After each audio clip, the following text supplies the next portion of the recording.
If a small flock of cartoon bluebirds didn't help you get dressed this morning, that just means you haven't yet listened to Fine Tuning with Jim Hill and Drew Taylor. No, the black dress slacks, please. Thank you. And now, Jim Hill. Welcome to Fine Tuning with Drew Taylor, your one-stop shop when it comes to animation news and commentary. I'm Drew's co-host, entertainment writer Jim Hill, and Mr. Taylor and I are recording this on Tuesday, July 2nd, 2019, and Drew and I have a very busy schedule of blowing our fingers off with illegal fireworks. So, speaking of things that haven't actually exploded, well, at least at the box office, Toy Story 4, the advertising campaign that at this point really should have been dialed down. Yeah, I don't know. I was talking with somebody else about this earlier today, too, is that I just keep seeing commercials for this thing in a way that I can't remember the last time I've seen commercials for a movie that's been out like this. And I don't know if that's being informed by some other part of the company, like they're not moving enough toys. I mean, this is all purely speculation on my part, but it doesn't seem like it caught on like they thought it was going to. And, you know, we saw earlier box office numbers that this year's cumulative box office is down 10% from last year, which was kind of a lousy number to begin with. So, yeah, it's a really interesting time for box office. And did you actually end up seeing Toy Story 4? I'm at home. I'm a nurse, Drew. We're looking at actually getting out of the house and doing things soon. So I'm looking Put forward. that on the top of your list. I will. And speaking of the top of the list, it is worth noting here that if you look at the box office chart for 2019, I know everyone's talking about the box office being off by 10%, but of the top 5 slots for 2019, Disney has 4 of these slots. The Avengers Endgame, Captain Marvel, Aladdin, and Toy Story 4. Domestically, Toy Story is sitting now at $238 million. Overseas, it's $262.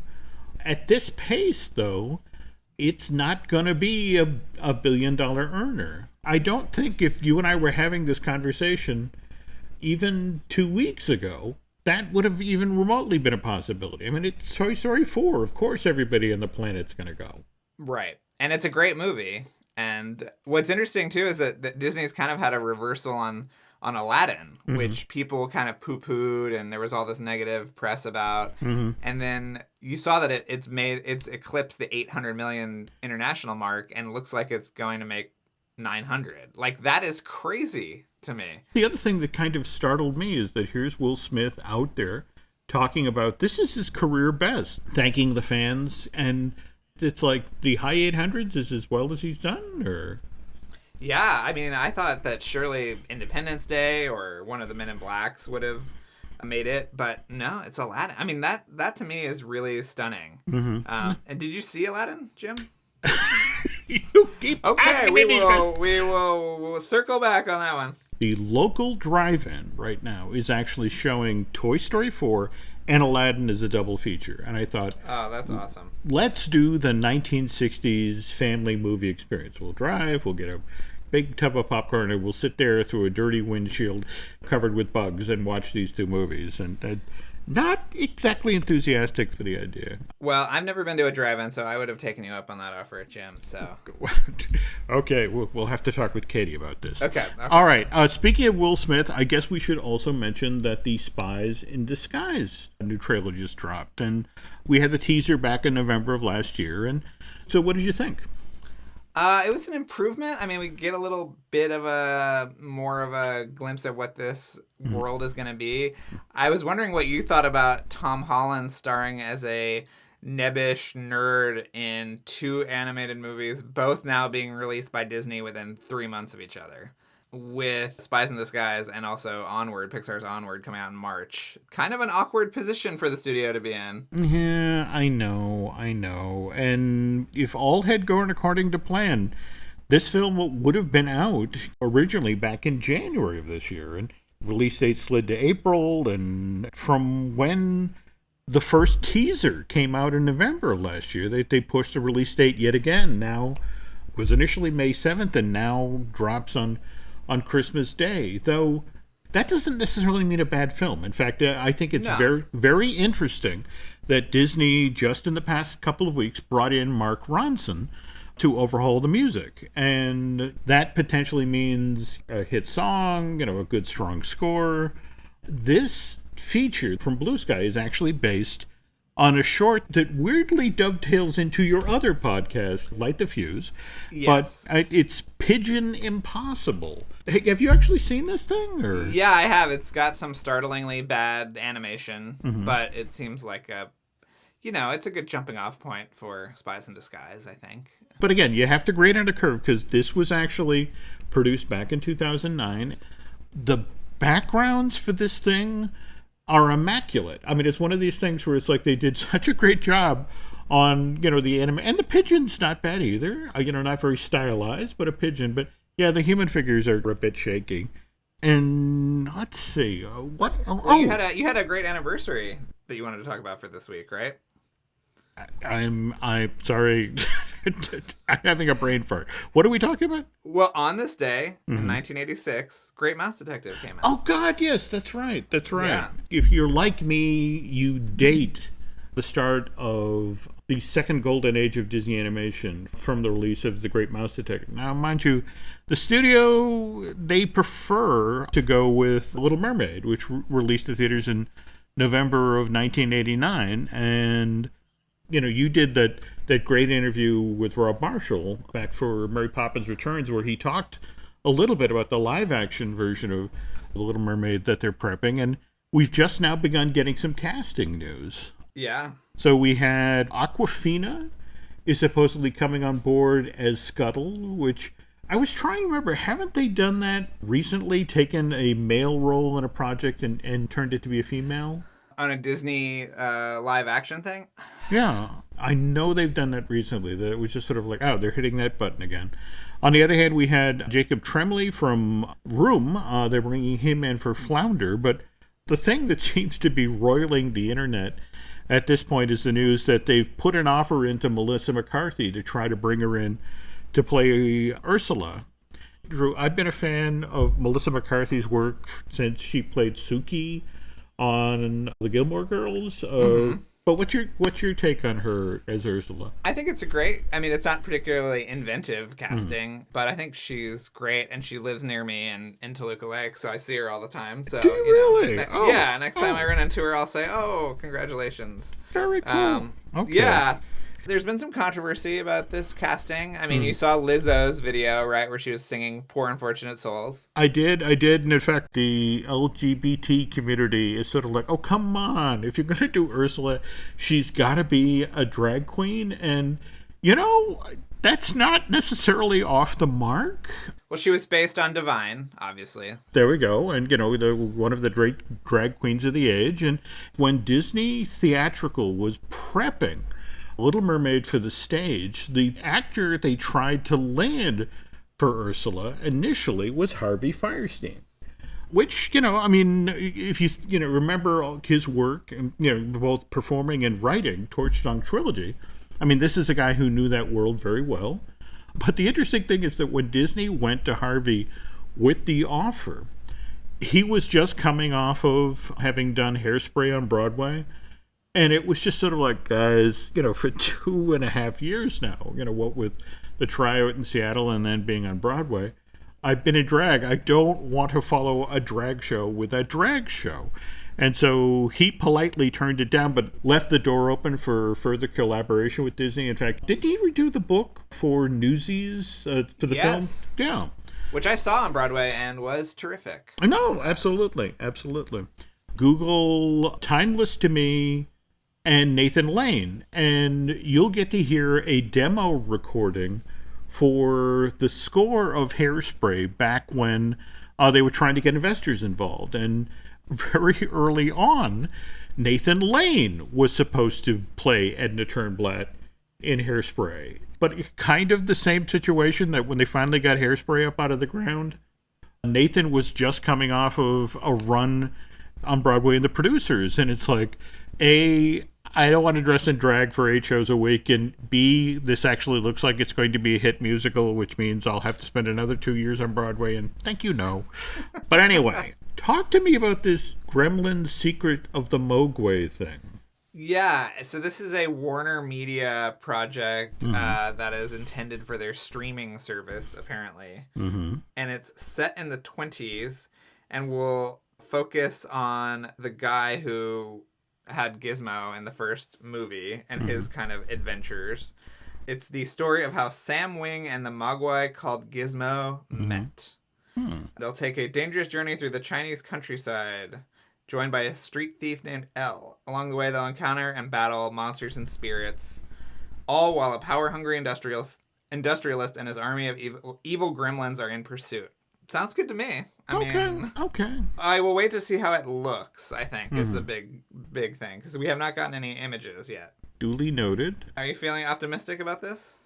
As a longtime Joe Dante fan, the original Gremlins is this really subversive movie, and that's my only concern is so far the way this is described is fairly traditional. It's a fairly, sort of traditional adventure show. And if you talk with anybody at Warner's, there still is a belief that the second Gremlins film, because it was so subversive and did things like talking to the audience. In fact, do you remember at one point there was supposed to be a moment in the film where you were supposed to look up back at the projection booth and you were supposed to actually see little cardboard gremlins supposedly in the projection booth destroying the movie? Or... Oh, I had never heard that. I mean, I remember that sequence. Gremlins 2 is one of my favorite movies, and I loved how they changed that scene for the videotape. Do you remember that?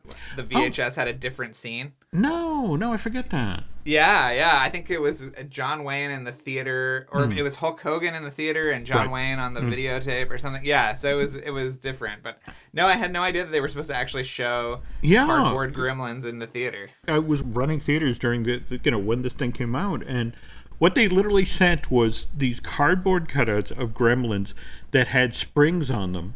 And what you were supposed to do at that moment in the movie is the projectionist was supposed to turn on the light in the booth and then basically hit the two cardboard things so they'd bounce back and forth in the window with the projector. And, so as the audience looked back, they would see the shadows of the gremlins up in the booth. And it's like, wow, suddenly I'm in the movie. And the thing is, my friends who worked at these other theaters worked at theaters where the projectionists were all unionized. And it was like, yeah, I'm not doing that. You will have to pay me extra. And more to the point, someone from the union will have to tell me that they're doing that. And the idea died a borning because, again, the projectionists, especially in these giant theaters where they're constantly moving from booth to booth to booth to make sure. I mean, this was back in the days prior to automation. And, it's just sort of, nah, I'm not doing that. That's extra work. And so did you actually get the cardboard cutouts, or was this just talked about? I was working, much smaller theater in the circuit. It was friends who were working at the bigger chains like AMC or that sort of thing who actually got these things. And that was the other thing. You sometimes have a projection booth that 5 and 6 different projectors are sharing, based on the configuration of the theater. And the very thing that Dante and his team had dreamed up, that you had to throw on the lights in the booth. You understand that when we do that, we throw on the lights for the entire booth. Right. So every other audience that's in watching a movie at this point, there's light pouring in from the booth. And it's like, no, that's not going to happen. So. Well, and what's so interesting about the Disney connection to Gremlins is that project that Roald Dahl worked on with Yes, Walt, right? Yes. Every so often, because Disney looks at those things and it's like Nightmare Before Christmas situations where it's like, we own this.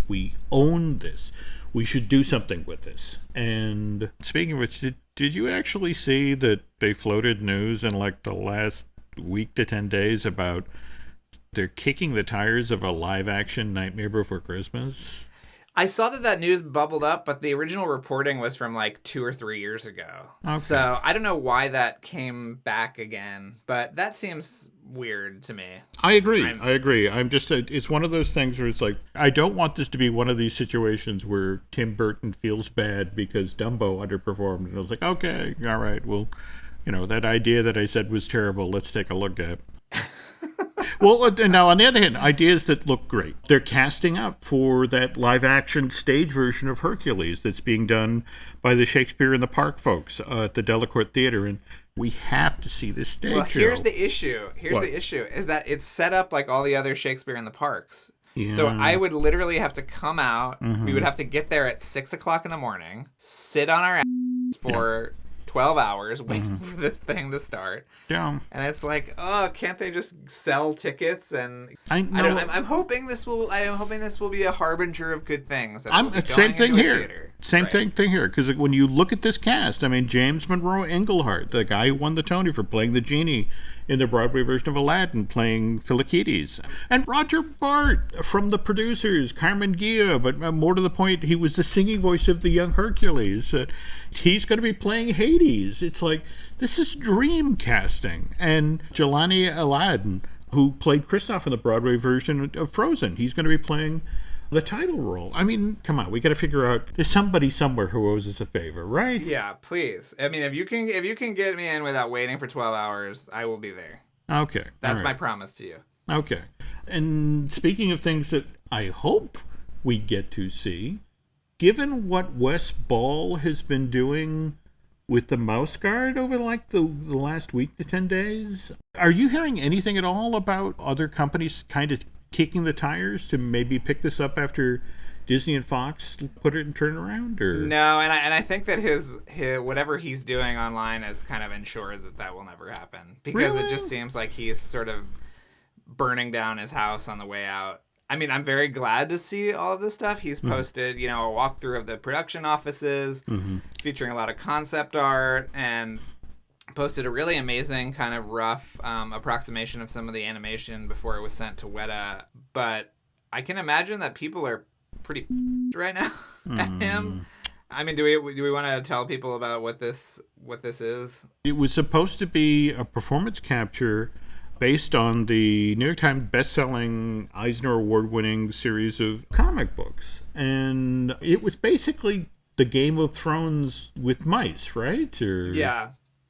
Some of the designs just looked so cool. Did you see those turtles that were walking with whole sort of cities on their back and stuff like that? Oh, again. Well, again, as good as the design was, you're sort of coming in with Wes and figuring, well, in for a penny, in for a pound.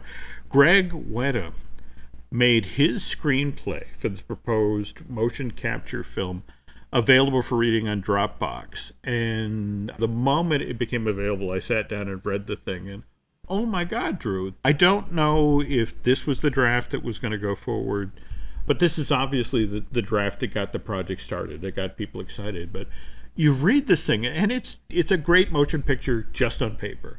I would surrender my $12 or $18 for the IMAX 3D right now to see the movie version of what Gary wrote. From the Disney and Fox side of the fence, this was a $170 million stop-motion project.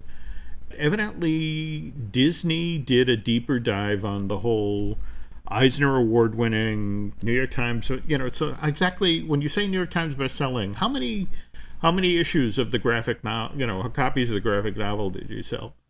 And then they looked at it and it's like, wow, this is a far smaller fan base than we actually thought. In the end, what are you going to do? The math has to make sense that if you're going to commit, and especially now that we're talking about the merged Disney-Fox mega entertainment corporation, where now it's a question of, all right, if we give a release date to a Fox film, that means that doesn't get, a Disney film doesn't get that primo date. And it's like, now it comes down to, you really, really, really believe in this film? Because now we're making some really, really hard choices between Disney and Pixar and Marvel and Lucasfilm, and giving the Fox films the window that they need as well, that 2 to 3 week window of just by itself, so it can soak in and make the most of the box office. So what could have been, Jim? What could have been? Yeah, and well, going from what could have been to what is. Have you actually been watching Amphibia at this point? I know we talked on the last show that you and I were going to make an effort and check out this show. I've seen a little bits and pieces, partially because I turn on Disney Channel when I leave the house for the dog. So I've seen She likes to, she likes the colors, so Okay. she's a big fan of Disney Channel. But no, I mean, the look of this thing is really great. I think it's really cool, and I'm just so excited that there's an original concept on Disney Channel instead of, Tangled the series or whatever it is. Okay. But yeah, I know that when this episode airs, there'll be a new episode on Disney Channel that same day. Yep. But yeah, how are you feeling about Amphibia? I'm a big supporter of anything that Bill Farmer does, and he voices Hop Pop on this show. Gotta love the overall design of the thing. The couple of episodes that I've caught, the writing's a little iffy, but, it's also one of those things where it's like, look, it's the early episodes of series. It's always, and that's always when the show is kind of finding its legs, and typically it's 5 to 7 episodes in before they really sort of hit their stride. Yeah. The central character, the human female that ends up in Amphibia, it's kind of interesting how she gets there. She's actually on a dare. She shoplifts a box out of a store. She's sort of goaded into it by 2 of her friends, and the box that she lifts is the Calamity box, and she accidentally stumbles upon this thing that bridges the 2 worlds. And again, it's kind of an interesting choice on a Disney show to have a thing put forward by shoplifting. On the other hand, again, how can you not love a show that has a voice cast that includes Stephen Root as Mayor Toadstool or Jack McBrayer as Toady? I mean, literally, the mayor's assistant is called Toady. The cast is really funny, although hearing Jack McBrayer just makes me want more Wander Over Yonder. Yeah, which we'll never get. I know, but we live in a Disney Plus world now, Drew. Never say never. And remember, we got a 4th season of Samurai Jack, so That's true.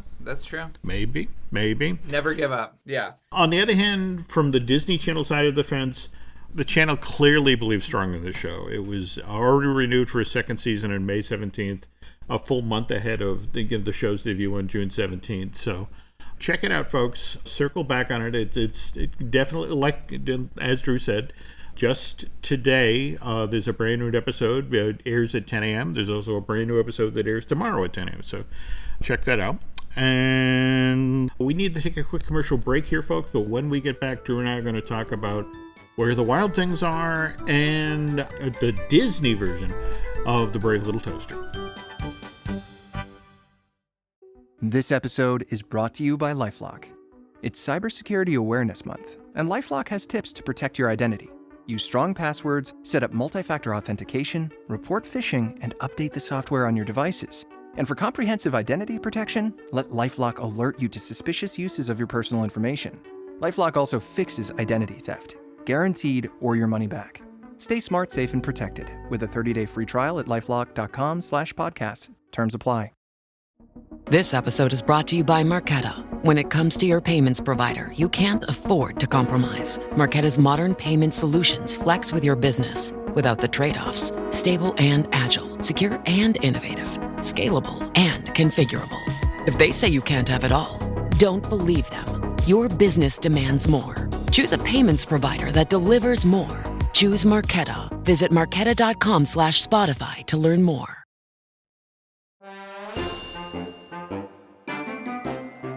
As we mentioned, Drew, this show goes live on June 9th. And on this day, this is Michael J. Fox's birthday. He was born in 1961. This is Johnny Depp's birthday. He was born in 1963. And Mae Whitman, the talented young lady who voices Tinkerbell these days for Disney, was born in 1988.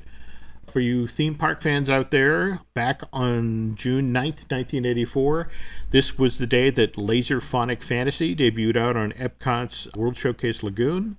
That was the precursor of Illuminations. And let's remember, folks, that Illuminations, Reflection of Earth, the very last one of those, is going to be presented on September 30th of this year. And then the very next day, on October 1st, we get Epcot Forever, and you have to wonder, Drew, if there's going to be any nod to Laserphonic Fantasy as part of that show. I hope so. I'm a big fan of old Epcot. It's my happy place. So I'm very excited about the Epcot Forever fireworks, even if I can't get down to see it. But I think I will be able to.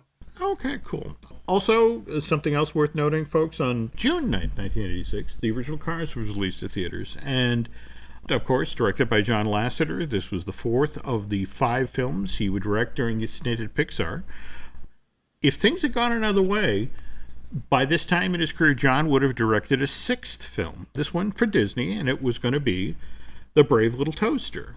Now, Drew, you've seen the test that's available online for Where the Wild Things Are. Yeah, it's really cool. The whole concept behind his approach was it was going to be CG backgrounds and CG camera moves, but traditionally animated characters. Which is, it's a great concept, and you can tell in the test that this idea definitely had legs, but he did not get to do it, sadly. This is kind of the way Disney operated back in the day, that you'd be working on something and it would get folks excited at the studio, and even before you finished the project, Disney was already looking for follow-up. The pattern actually held with The Black Hole. I mean, it's the summer of '79. We're still 6 months out from Black Hole being released to theaters. But Ron Miller is so convinced that he has a hit on his hands that he turns to the staff and says, we need a science fiction film to follow up The Black Hole. We need to be ready in much the same way that George Lucas followed Star Wars with The Empire Strikes Back. What do we got? And they actually come up with an idea. It's Star Wars meets Snow White, Snow Star, White Star, Star White. I mean, it had a couple of different names at been time when you talked to Ron. And this was kind of the same thing with Where the Wild Things Are. They showed it around the studio, and I was like, oh my God, that's amazing. But this is just a featurette, right? And it's like, well, yeah, well, what are we going to do to follow this? And so Tom Woolheit, who's the head of creative development at the studio at this point, he's like, okay, well, let's look for a follow-up project. And it turns out in 1982, there was a short story written by Thomas Disch called The Brave Little Toaster. And it's about these 5 heroic household appliances that journey from a remote cottage to the city in search of their master. And Tom looks at the thing and it's like, oh, this is great. So the plan is that Where the Wild Things Are is going to take this marriage of traditional, again, this was still when they, prior to Lasseter coming through the door, so it was traditional animation versus CG. It was only in 2006 that the rule came down that it's no longer traditional animation, it's hand-drawn animation. Right. And you weren't allowed to say CG anymore, it was computer animation. So it was computer animation and hand-drawn animation. So they buy the film rights, and this is the plan, that they're going to make the Where the Wild Things Are featurette, and then they're going to pivot right into Brave Little Toaster. In fact, this is the thing that just astounds me, Drew. They were so sure that this was going to happen, that it was merely a formality that Ron Miller was going to greenlight this thing. So Woolheit, who prior to becoming the head of creative development at Disney was actually the head of publicity of the studio, he reaches out to a friend of his, David Hutchinson, who's working for Starlog magazine.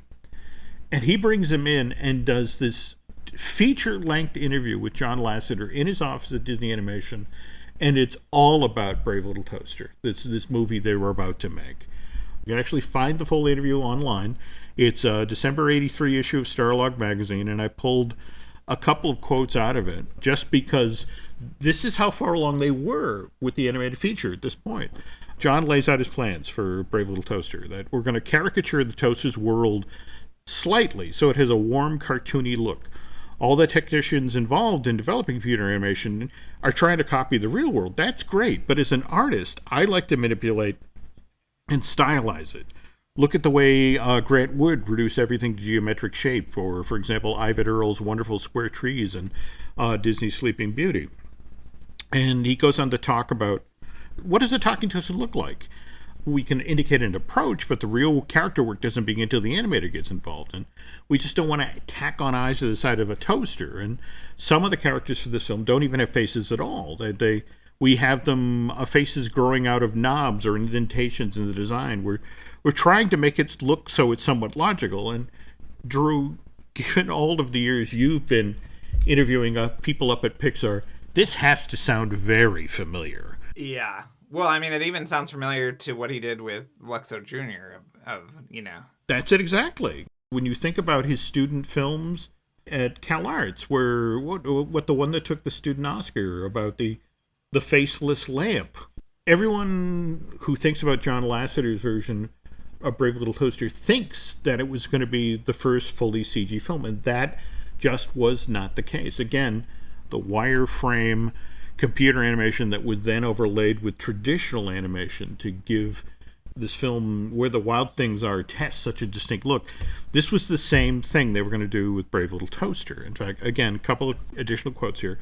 The characters are accurately positioned in the 3D environment by the computer, which also knows where the light sources are and how bright they are. The toaster, for example, is going to be chrome. It's going to be hand animated. We'll just indicate its highlights and shadings. And the cheat was going to be that the toaster in the movie wouldn't always be totally reflecting things because he has a face, and that would be confusing. So the way they were going to get around this is there were going to be a few key scenes at the start of Brave Little Toaster where there'd be a chrome mirror reflection, and then the idea was that going forward you just hint at it for the rest of the film, and the audience, it having been established, the audience would just always know that there'd been a chrome mirror reflection, though they're not seeing it again. John talks about in live action, if this were the case, you'd see a cameraman's reflection. And in fact, we're thinking of animating that for one scene, showing a camera crew in the toaster's reflection as it travels by. And so we see the birth of the Pixar Easter egg there. So this interview is published in the December 1983 issue of Starlog magazine. And by this point, John Lasseter had been fired 2 months earlier by the Disney company. Oddly enough, again, I know you love your old Epcot, but to be honest, one of the reasons that John lost his job was the old Epcot. This is 83, and Disney is just getting its first attendance numbers for Epcot, for its first full year of operation, and it's not meeting projections. Epcot went ridiculously over budget. I mean, when the project was first announced in 1978, it was only supposed to cost $400 million. Disney, to this day, will admit that it went a little over budget. It was $1.2 billion, but Saul Steinberg, when he was greenmailing the company just a few months later in the late spring, early summer of 84, he made a point of waving documents around that he had gotten from sympathetic insiders who wanted things to change at Disney. And they're like, no, this whole Epcot cost $1.2 billion. That's a lie. This shows that the actual construction cost was actually closer to $1.9 billion. So you're at this point in Disney company history where they are suddenly very, very fiscally concerned, that suddenly the cost of everything is a big deal. And here comes John Lasseter through the door with Tom Woolhite. Here's our test for Where the Wild Things Are, and here's our boards and our projections for Brave Little Toaster. Where the Wild Things Are as a featurette was supposed to cost $6 million, right? Mm-hmm. And the math, if I remember correctly, this was the 70-minute long version of Brave Little Toaster, and they were saying that was going to cost $18 million to make. And Tom Woolhite had been put in this job as head of creative development at Walt Disney Studios because Ron Miller was tired of making safe movies like The Cat from Outer Space and things like that. And so they walked in assuming that Ron was immediately going to sign off on this thing, again, on both of these projects, and they would just have to then go down the hall and get started. And Ron was facing this brand new financial reality and the threat of what would happen. It was already rumbling on Wall Street about, Disney needed to change, in management. And Ron, given the financial situation the company was facing, couldn't greenlight a $24 million worth of animation. Yeah, I mean, I'd heard that they'd said, well, is this cheaper? And they say no. And they'd say, well, is it faster? And they'd say, oh, no. Mm-hmm. Then it was like, well, what's the point? Yeah. Yeah. You want to talk fast. The old guard at Disney had been so threatened by what Lasseter and Tom Woolhite were trying to do here that picture this, it's a half hour after he's met with Ron Miller, and Lasseter gets a call from Ed Hansen, who's the manager of animation at Disney Studios, and it's like, "Hey, John, can you come down to my office?" And it's like, okay. He's still sort of, trying to figure out what happens next. My project just got shut down.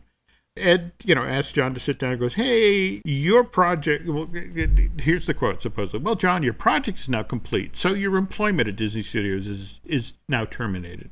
And Lasseter's like, "I couldn't believe it. I had just been fired."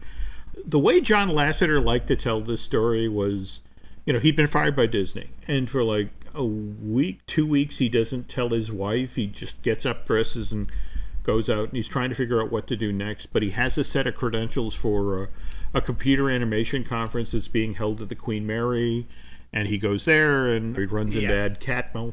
Ed asks about Where the Wild Things Are and Brave Little Toaster, and John can't bring himself to say that he's been fired by Disney, so he says those projects have been shelved. And Catmull supposedly immediately realizes John is available and invites him to come up to Lucasfilm, and this is where we get Andre and Wally B and the sort of Pixar. And see, that's the kind of cleaned up version. And folks, we've all fudged our resumes to cover an interesting part of our employment.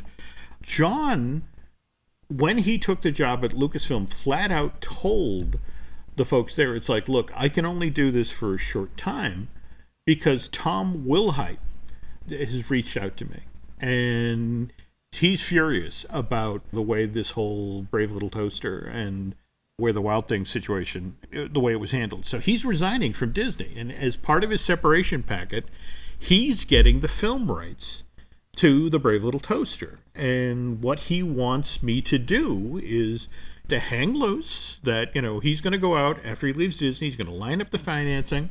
Not as unlikely as you might think, because remember, Don Bluth had left Disney in '79 and found the financing almost immediately to go out and do The Secret of Nim. So that's what Woolhite was planning on doing here. And so it's like, just hang tight. And when I get the financing lined up, you and I will go off and make the Brave Little Toaster together. You'll finally get to make the movie you wanted to make at Disney. When John did the Where the Wild Things Are test, it was a collaboration. He was handling the CG, but who was handling the hand-drawn? I don't know. I'd never heard this. Glenn Keane. Oh. When you look at that test and that wonderful staging and all that, that's pure Glenn Keane. The very, very early in his career. But Glenn was so mad about what had happened as well, because he was envisioning pretty much the same thing, that I'll learn my craft with this computer animation stuff on Where the Wild Things Are, and then we'll get to do some really killer stuff with the Brave Little Toaster. And what he does is, when they fire Lasseter, he resigns from Disney in protest. But mind you, he agrees he'll work as a freelancer for the company, but he can't in good conscience stay on as a full-time employee. And so if you want to see some amazing Glenn Keane animation that's not in a Disney film, go track down the Chipmunk movie from 1987. There's 2 musical numbers in that Glenn basically did. One is The Boys and Girls of Rock and Roll, and then I want to say it's Get Lucky or Lucky Break, but it's these 2 scenes that Glenn did for the Samuel Goldwyn Company for this animated feature. By 1986, Glenn was back at Disney Studios, because again, it was one thing to resign in anger, but it's quite another thing when you've got a young family and you're starting out, and it's nice to have health insurance. It's nice to have a steady paycheck. And so Glenn returned in '86 to take on working on Fagin and Sykes and Georgina in Oliver and Company. And pretty much for much the same reason, John had stuck with Tom Wilhite for a large part of the run, walking around to financial people, trying to get backing for Hyperion Studios, and then in turn the money to make the Brave Little Toaster. But at the same time, John was basically newly married at the same period. He and Nancy were having the first of their 4 boys. And it just, in the end, it's like, I can't keep doing this forever, Tom. I can't keep going in front of would-be, financial people and doing the dog and pony show. And so he eventually walks away and reaches out to Ed Catmull again, and they happily bring him back up to Lucasfilm, and on the back of Wall-E B and all the shorts they did there, we get Pixar that we know today. Will Hyde, on the other hand, eventually does line up financing for the Brave Little Toaster. It's not the $18 million at the version that they're going to get at Disney. It's only 2.5, but it's Jerry Reese, who actually was in the very first character animation program class, along with John Lasseter and Brad Bird and John Musker and, Henry Selick and the bunch. Jerry actually made a 90-minute long movie where John was going to make a 70-minute long film. So it just fascinates me about what get added. But here's the final Brave Little Toaster story that says a lot about where animation was and where it's come to now. So Brave Little Toaster finally gets released theatrically in '87. But prior to that, when the film was finished and they were looking for distribution, Jerry took the film to Sundance. Now, mind you, this is Sundance in its first 10 years, and it's not, the industry powerhouse that it is today. But it was still a very significant place to take a movie. They showed it in competition. And this is the story that Jerry tells. That, okay, so we were using Sundance to get distribution. And this was one Sundance was just getting up and running. And we got a really positive reaction to our screening, and we were hoping we'd get the spotlight. We thought if Sundance celebrated, it would help us get distribution. I met some of the judges, and 3 of them told me at different times that we thought you had the best film here this year. But to say that an animated film won the top prize, we don't think people would take the festival seriously. But again, the judges went on to say, but secretly, you had the best movie here. Reese goes on to say, it was so weird to watch someone else win the award with them winking at us. Back then, animation was still seen as the bastard stepchild of the industry, and we had hoped to elevate it to a legitimate storytelling medium. And of course, now it's completely different. And is it completely different, Drew? I don't think so. I think it's still sort of relegated to the margins, but that's just me. Well, there is so much Hyperion animation, so many great stories associated with this, and we really at some point in the future, Drew, have to circle back on this, if only to talk about their 2 other animated features, which oddly enough, with Sundance obsessed with, you can't have a kid's film win an adult award, and here was Hyperion actually trying to make 2 animated films for adults, 1991's Rover Dangerfield and then 1992's BB's Kids.